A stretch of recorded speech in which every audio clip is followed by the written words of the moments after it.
Merhaba arkadaşlar. Bu videomda size çok önceden yaptığım bir çalışmayı anlatacağım. O zamanlar YouTube kanalım yoktu. Olsaydı yaparken video çekerdim mutlaka. Ama Allah'tan hani resimlerini çekmişim. Videonun ilerleyen zamanlarında göstereceğim. Bu gördüğünüz mobilya salon takımının bir parçasıydı.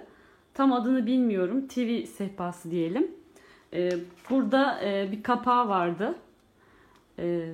Şurada. Önce o kapağı çıkardım. Tabii o kapağı da atmadım. Çok güzel bir şekilde onu da değerlendirdim. Gösteririm size. Hatta göstereyim.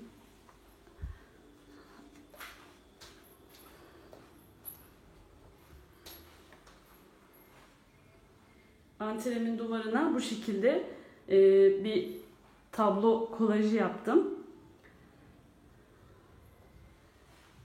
Bu kapağı da burada kullandım.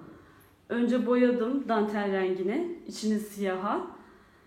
Sonra espresso kremi ile eskitme yaptım. İçine de rafyalardan böyle bir kalp yaptım.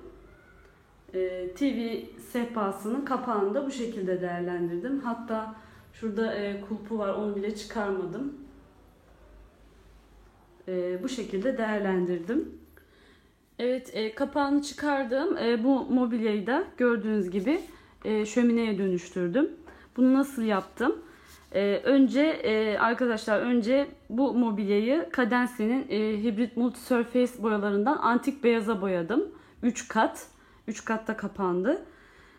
Sonra bu iç kısmına göstereyim şöyle. Tuğla desen stencil yaptım. Klasik rölyef pasta ile. Bunu kullanarak.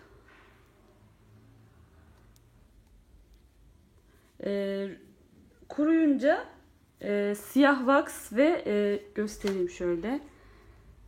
Cadence'nin eskitme kremini espresso rengi ve siyah wax kullanarak bu şekilde boyadım bu iç kısmını.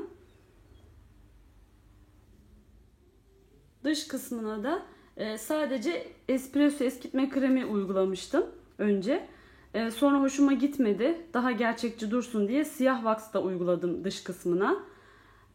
Bunu videoda göreceksiniz. Tamamen göz zevkime göre sünger ve eskitme fırçası yardımıyla boyadım. Tamamen bitince içine de böyle odunlar, işte kozalaklar, led ışıklar falan koydum. Akşam yakınca çok hoş duruyor. Şöyle göstereyim.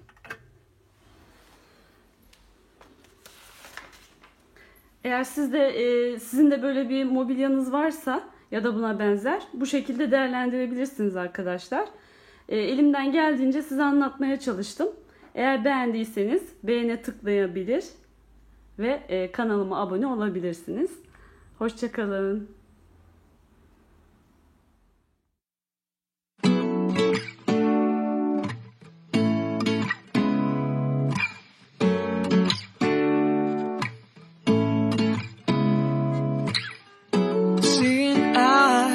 Of mine, what do you feel beside?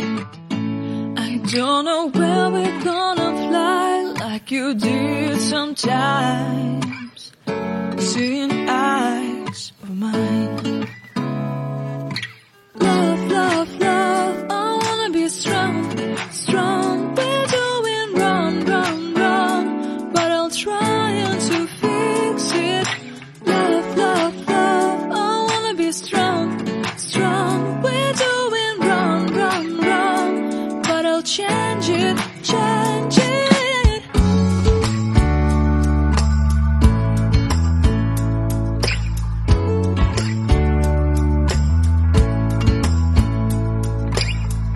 Seeing eyes of mine, you see, there are no trees inside of me. In this desert I can look at you with love, seeing all that I can learn. Can you stay and I will grow?